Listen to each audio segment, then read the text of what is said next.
Hi everyone, it's Keela here with another process video. Today I'm going to be using the mood board on UK Scrap Addicts for inspiration for this layout, and I'm also going to be using the free cut file which you can find on the blog. When I was looking at the mood board, the first thing that jumped out at me was the balloons. And it made me think straight away a birthday, a celebration of some kind.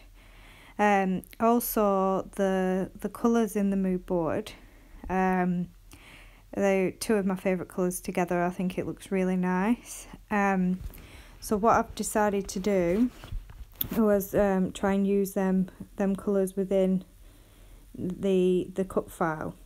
So what I've done so far is I've printed off the cut file. I don't have a Cameo or any cutting machines or anything like that, so I'm going to have to do this by hand. I've then drawn around the cake cut file, and because I'm going to use that as a guide for doing some paper piecing. Right now I'm currently cutting around the icing parts on the cake, because they're the parts that I'm going to be piecing with some pattern paper. The paper that's on my desk is the one that I'm going to be using. It's from February's Mind the Scrap kit.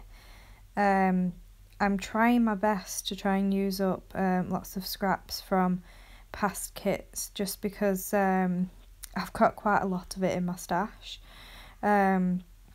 And April's kit is being sent out next week, and I've still got quite a lot of January, February and March kit left, so I'm going to be trying to work my way through those, I think, before I start on April's kit. I say that now, but I know as soon as it comes in that I'll be wanting to have a play with that. Right now I'm just drawing around the templates that I made for the icing.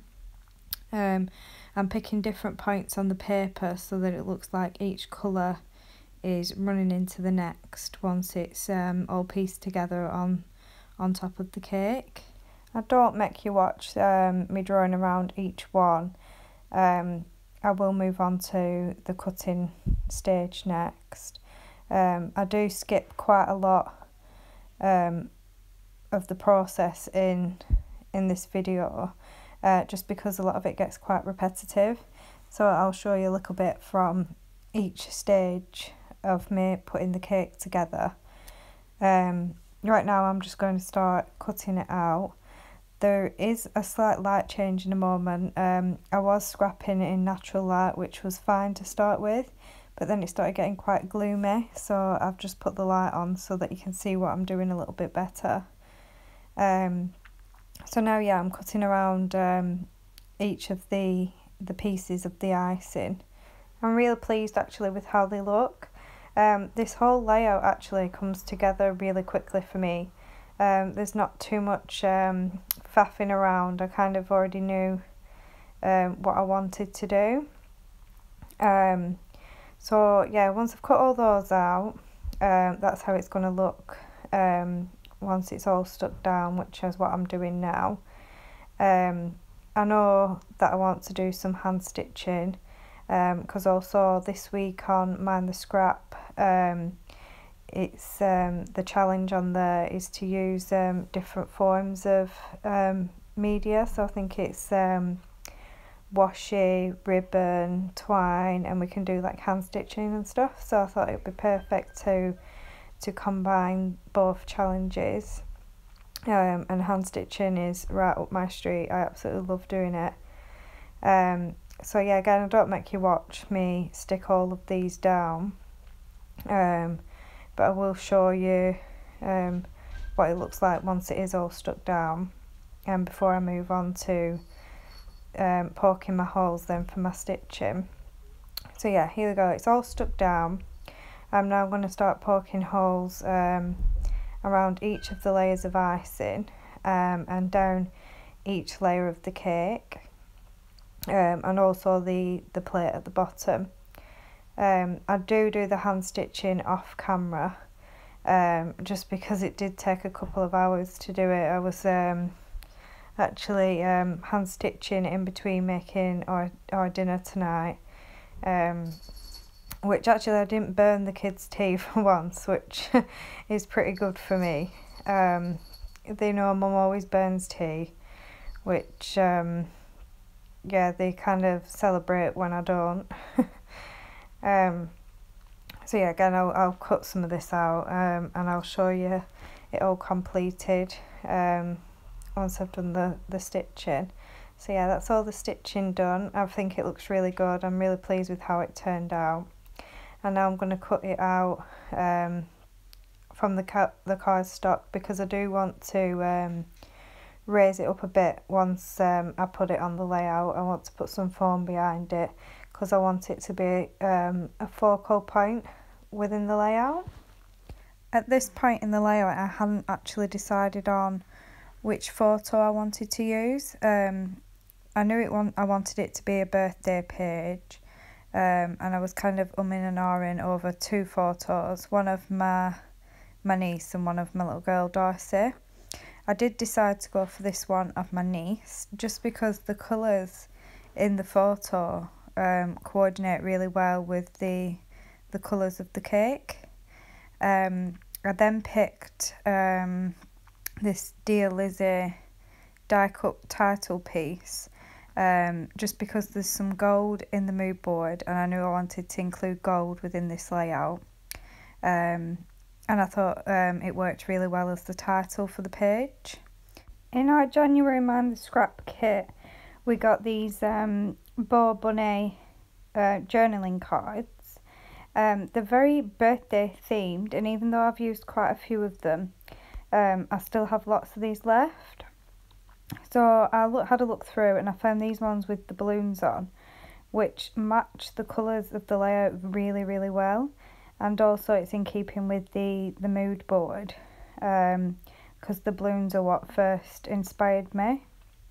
I also decided to use a couple of the cards to layer behind the photo, and I've also fussy cut out a heart to use as an embellishment, so I'm quite pleased I used quite a few of those up. I then find in my stash some gold glittery stars that I'd already punched for a previous layout and hadn't used them all. In the mood board there is some stars, so I thought it works really well for the mood board. So I scattered a couple of those around the page. I also then go to have a look into my stash. I know I want to include her age somewhere on the page, so I find some gold glittery alphas to, in keeping with the gold then in the layout, just so that I can include her age, so then when we look back we know exactly which birthday it was.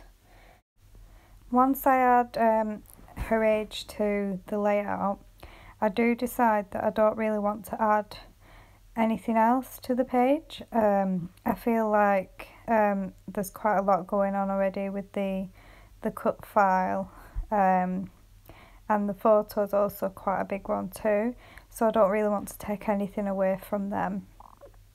Now I've decided on exactly where I want everything to go, I do start committing to things and sticking things down. Like I said further along in the video, that I did want to raise up the cake. I also attach foam to the back of the Hooray title piece and sit that on top so it looks like it's the cake topper. And I also put foam behind the fussy cut heart. And now I'm just sticking down the balloons.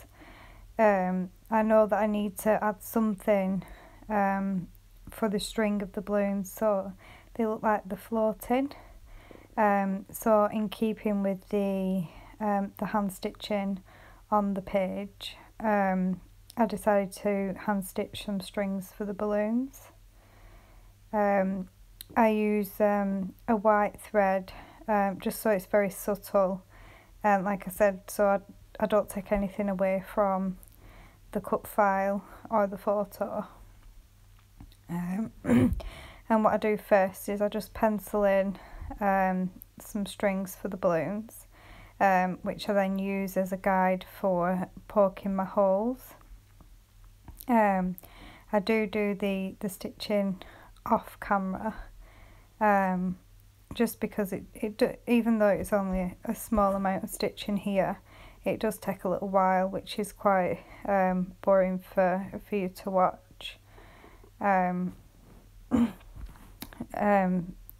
So yeah, and what I do as well, I actually poke a hole just under the balloon, so then it looks more like then that the threads come in from the balloon.